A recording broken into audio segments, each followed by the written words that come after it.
Dear friends, let's read The Derelict, written by William Hope Hodgson. So let's begin with the story. It's the material, said the old ship's doctor. The material plus the conditions, and maybe, he added slowly, a third factor.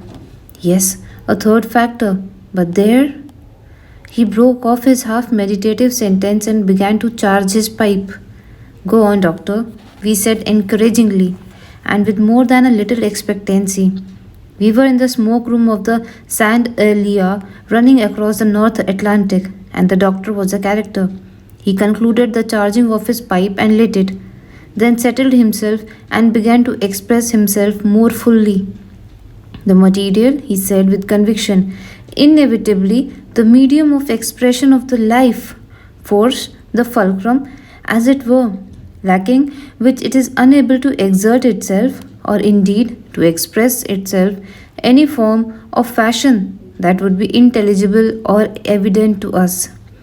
So potent is the share of the material in the production of that thing which we name life, and so eager the life force to express itself that I am convinced it would give, even if the right conditions make itself manifest even through so hopeless seeming a medium as a simple block of sawn wood. For I tell you, gentlemen, the life force is both as fiercely urgent and as discriminate as fire. The destructor, yet which some are now growing to consider the very essence of life rampant. There is a quaint seeming paradox there, he concluded, nodding his old grey head. Yes, doctor, I said. In brief, your argument is that life is a thing, state, fact, or element, call it what you like, which requires a material through which to manifest itself, and that, given the material plus the conditions, the result is life. In other words, the life is an evolved product manifested through matter and bred of conditions? Oh, as we understand the word, said the old doctor, though mind you, there may be a third factor, but in my heart I believe that it is a matter of chemistry, conditions, and a suitable medium. But given the conditions, the brute is so almighty that it will seize upon anything through which to manifest itself. It is a force generated by conditions. But nevertheless, this does not bring us one iota near to its explanation, any more than to the explanation of electricity or fire. They are all three of the outer forces, monsters of the void. Nothing we can do will create any of them. Our power is merely to be able, by providing the conditions, to make each one of them manifest to our physical senses. Am I clear? Yes, doctor, in a way you are, I said. But I don't agree with you, though I think I understand you. Electricity and fire are both what I might call natural things, but life is an abstract of something, a kind of all permeating wakefulness. Oh, I can't explain it. What could? But it's spiritual, not just a thing bred out of a condition like fire, or as you say, electricity. It's horrible. It's horrible thought of yours lies a kind of spiritual mystery. Easy, my boy, easy, said the old doctor, laughing gently to himself. Or else I may be asking you to demonstrate the spiritual mystery of life of the limper or the crab, shall we say? He grinned at me with the ineffable perseverance. Anyway, he continued, as I suppose you've all guessed, I've a yarn to tell you in support of my impression that life is no more a mystery or a miracle than fire or electricity. But please to remember, gentlemen, that because we've succeeded in the naming and making good use of these two factors, they are just as much mysteries fundamentally as ever. And anyway, the thing I'm going to tell you won't explain the mysteries of life, but only give you one of the pegs on which I hang my feelings that life is, as I have said, a force made manifest through conditions, and that it can take for its purpose and need the most incredible and unlikely matter, For without matter, it cannot come into existence. It cannot become manifest. I don't agree with you, doctor. He interrupted. Your theory would destroy all belief in life after death. It would. Shh, Sonny, said the old man, with a quiet little smile of comprehension. Hark to what I have to say first. And anyway, what objection have you to material life after death?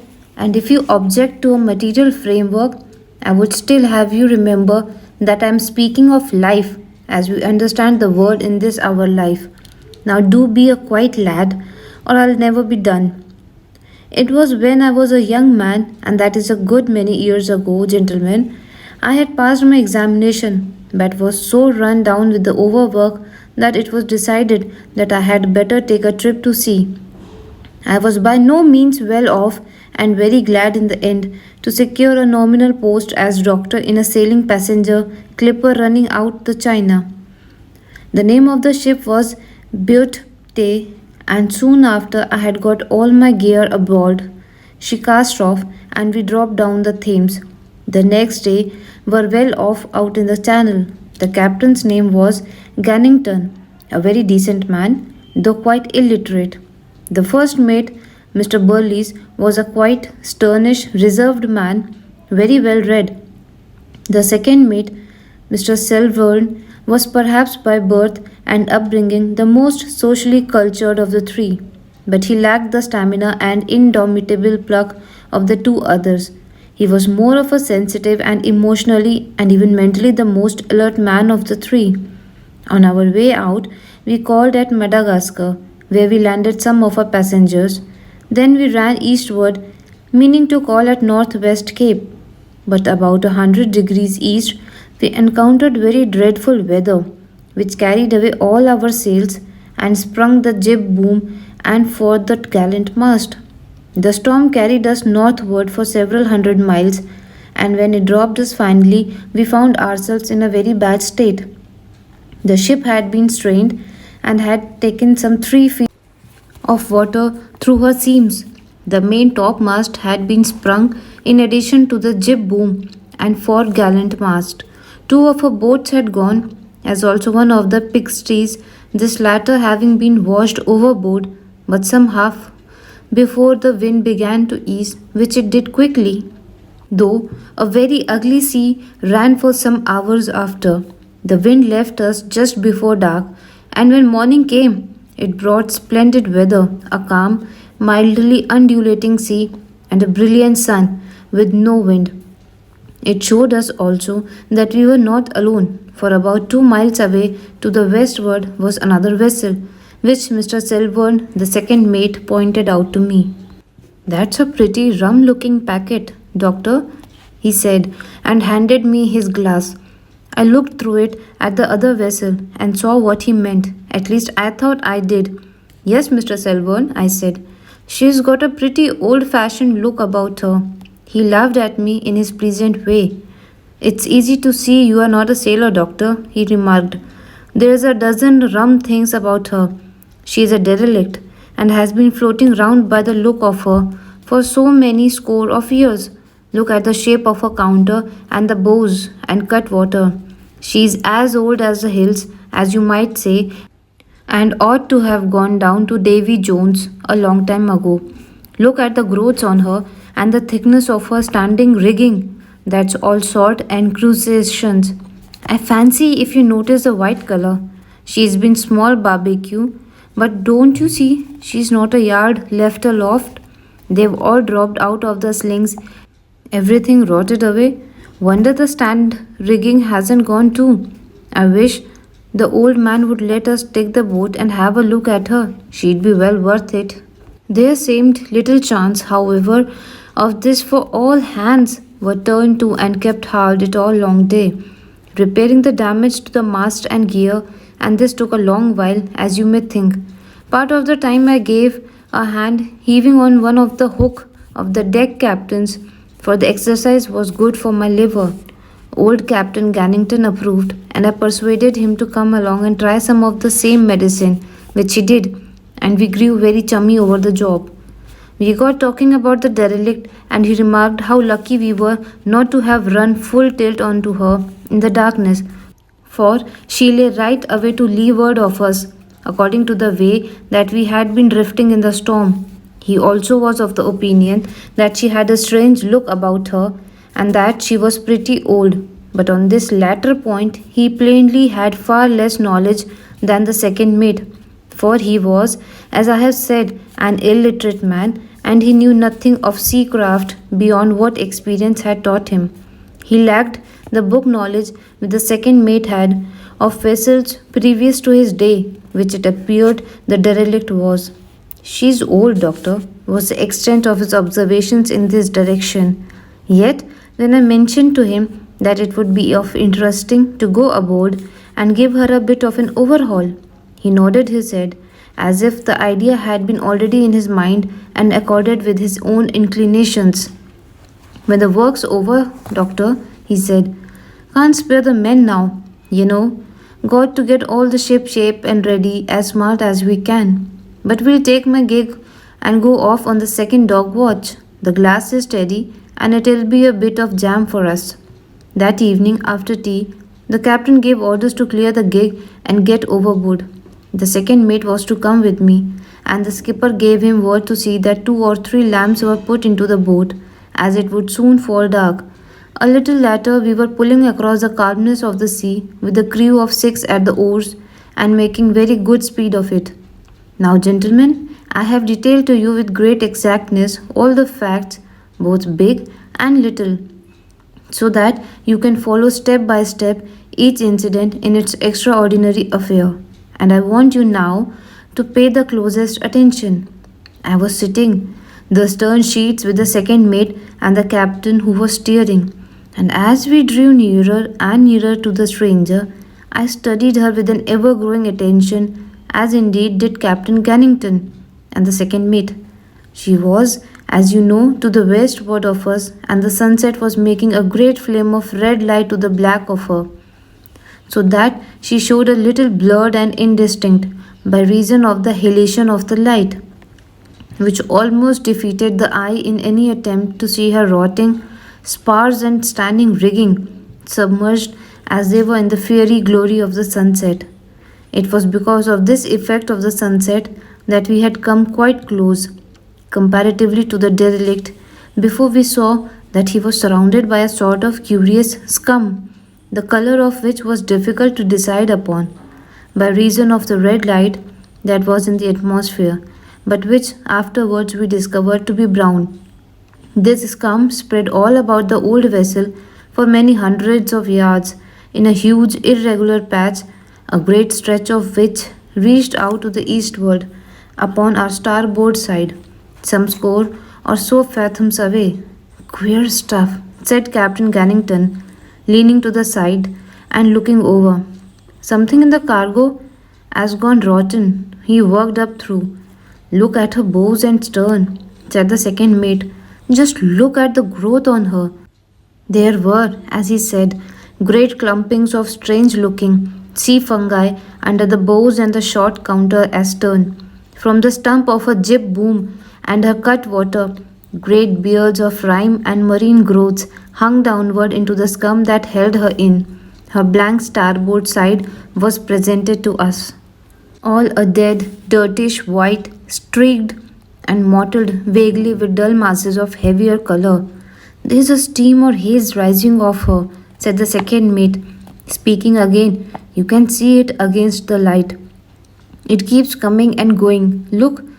I saw then what it meant. A faint haze or steam either suspended above the old vessel or rising from her, and Captain Gannington saw it also. "Spontaneous combustion," he explained. "We'll all have to watch when we lift the hatches, unless it's some poor devil that's got aboard of her, but that ain't likely." We were now within a couple of 100 yards of the old derelict and had entered into the brown scum. As it poured off the lifted oars, I heard one of the men mutter to himself, "Damn treacle," and indeed it was something like it. As the boat continued to forge nearer and nearer to the old ship, the scum grew thicker and thicker, so that at last it perceptibly slowed us. Give way, lads. Put some beef to it, sung out the Captain Gannington, and thereafter there was no sound except the panting of the men and the faint, reiterated suck, suck of the sullen brown scum upon the oars as the boat was forced ahead. As we went, I was conscious of a peculiar smell in the evening air, and whilst I had no doubt about the pudding of the scum by the oars made it rise, I felt that in some way it was vaguely familiar. I could give it to no name. We were now very close to the old vessel, and presently she was high above us against the dying light. The captain called out then, "In with the bow oars and stand by with the boat hook," which was done. "Aboard there! Ahoy! Aboard there!" shouted Captain Gannington, but there came no answer to it, only the flat sound of his voice going lost into the open sea each time he sang out, "Ahoy! Aboard! Ahoy!" He shouted time after time, but there was only the weary silence of the old hulk that answered us, and somehow, as he shouted, the while that I stared up was half expectantly at her, a queer little sense of oppression that amounted almost to nervousness came upon me. It passed, but I remember how I was suddenly aware that it was growing dark. Darkness comes fairly rapidly in the tropics, though not so quickly as many fiction writers seem to think. But it was not that the coming dusk had perceptibly deepened in that brief time of only a few moments, but rather that my nerves had made me suddenly a little hypersensitive. I mention my state particularly, for I am not a very nervy man normally, and my abrupt touch of nerves is significant in the life of what happened. "There's no one aboard there," said Captain Gannington. "Give way, men," for the boat's crew had indistinctively rested on their oars as the captain hailed the old craft. The man gave way again, and then the second mate called out excitedly, "Why, look there! There's our pigstry! See, it's got beard pate painted on the end. It's drifted down there, and the scum's caught it." What a blessed wonder! It was, as he had said, our pigstry that had been washed overboard in the storm, and most extraordinary to come across it there. "We'll tow it off with us when we go," remarked the captain, and shouted to the crew to get down to their oars, for they were hardly moving the boat, because the scum was so thick close in around the old ship that it literally clogged the boat from going ahead. I remember that it struck me in a half conscious way as curious that the pigstry containing our 3 dead pigs had managed to drift in so far unaided, while we could scarcely manage to force the boat in now. The men managed to bring the boat in alongside within a couple of feet of the derelict, and the man with the boat hooked on. Dear friends, this is the end of the part 1. Please stay tuned for part 2 to know what happened further as who dragged the pigstry in the water.